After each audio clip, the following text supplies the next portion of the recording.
Hello, welcome back, and thank you for joining me on another episode. This morning I am out in the garden enjoying some of the sunshine.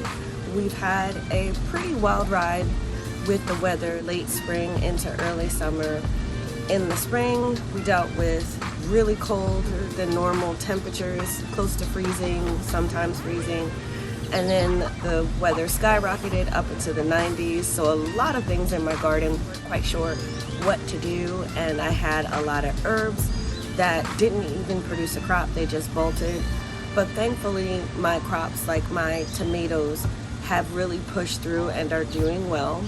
Just to show you some of the crop. First one is the Get Stuff.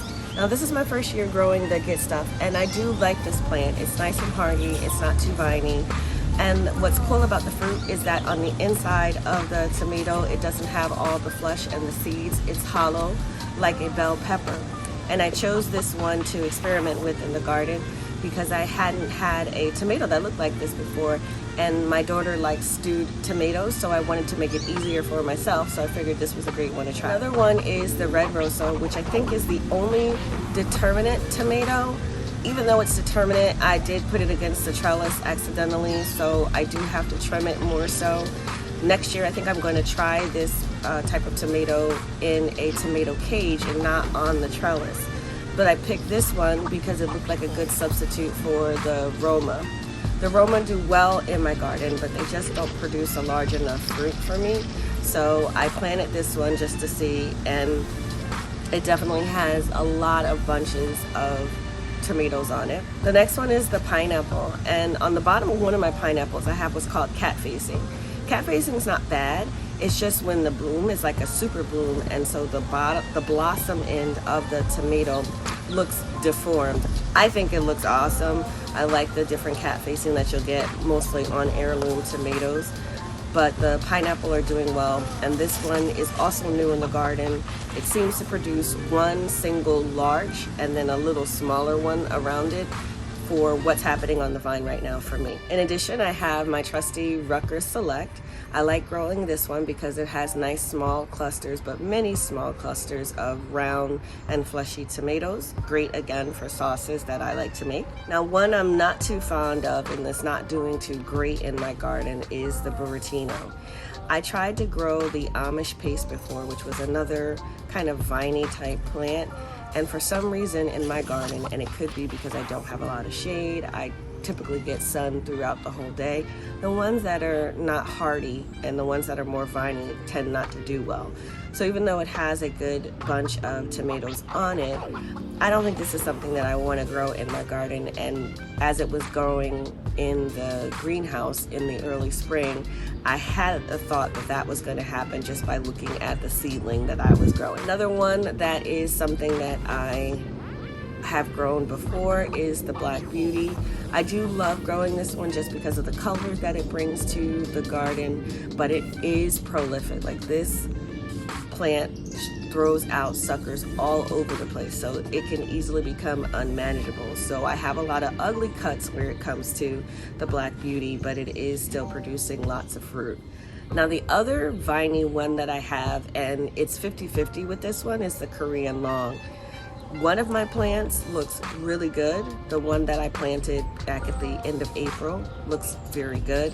The one that I planted at the end of May doesn't look so great at all.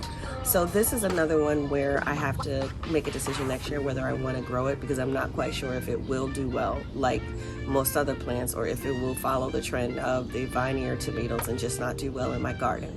And the last two, which were planted at the end of May, are my Big Rainbow and Orange Oxheart.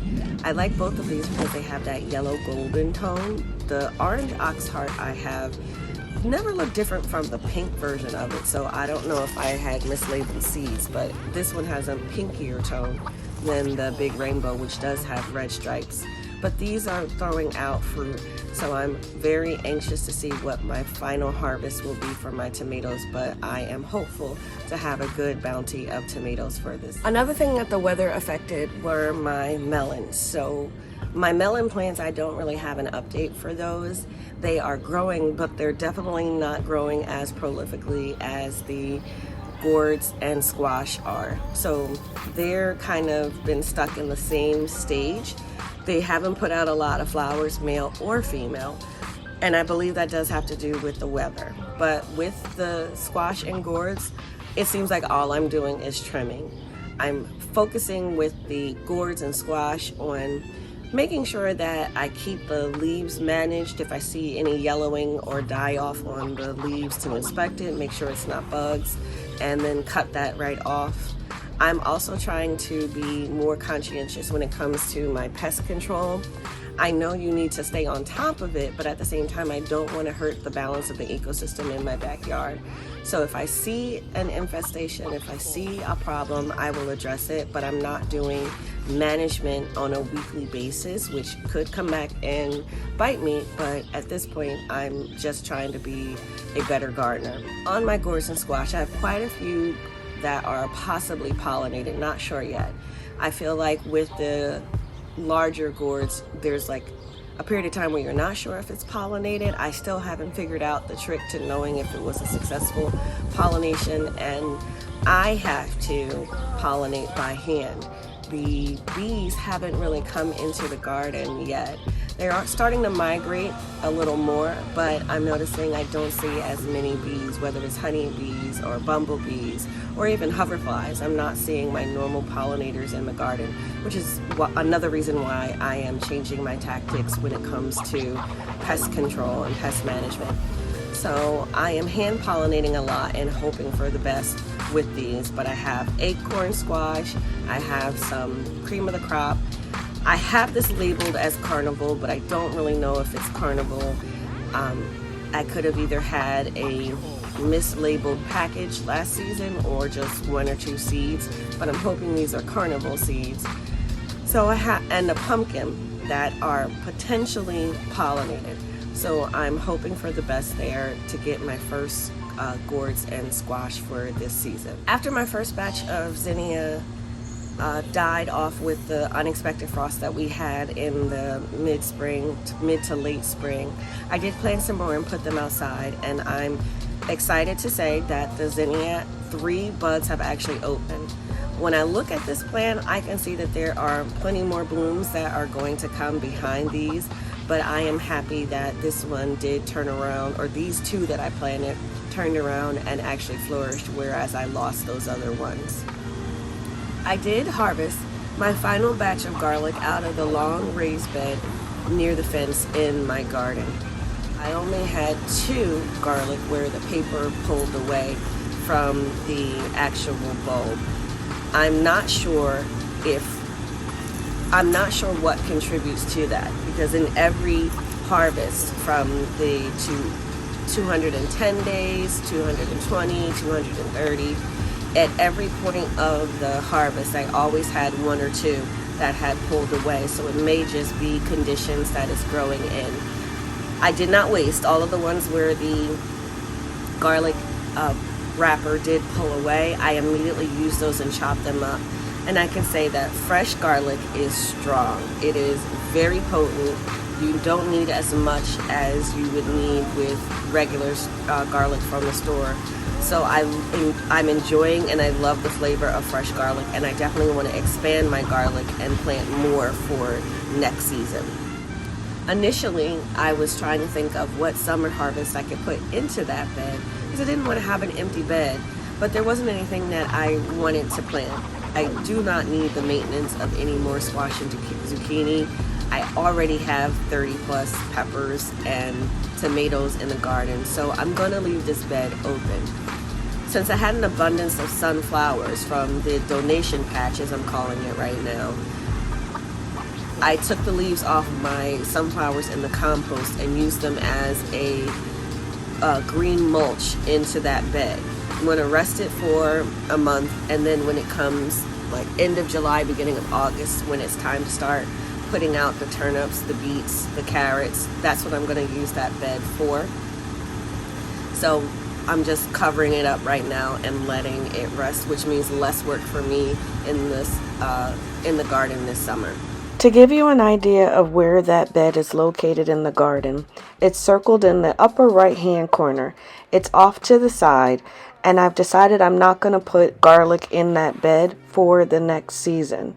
My thoughts are that I'm going to move the garlic to these 3 beds, so when these clear out, that's where I'm going to put the garlic cloves. When thinking about my garlic placement, I also have to take into consideration the strawberries, which are located right in the center of the garden, and that next year will be their 3rd year, and I have to plan the garden for where I'm going to move my patch to, because best production is in year 3 and then it drops off for 4 and 5, so I'll have to start moving that as well. And lastly are my potatoes. I am about 25 days out from when I would start harvesting the first couple of bags, which are the Yukon Gold store-bought bag that I had and the Kyoka Gold. I am going to be harvesting those early to mid-July. So I was shocked when I went to just look at some of the plant leaves, make sure there wasn't any insect damage, and I saw that my potato had grown a berry. It looks like a tomato, so I initially thought I had dropped a tomato seed in with my potato plants. But tomatoes and potatoes are closely related. So if you get a flower on your potato and then the flower develops and then dries out, a berry will actually form. Don't eat it.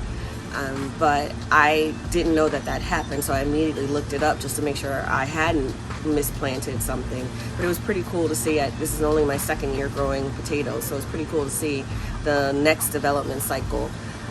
What I read up on is that those berries, or tomato-like berries that they have, eventually will produce a seed, but from seed to actually tuber again, the cycle can take up to 2 years, and you may not get exactly what you started with.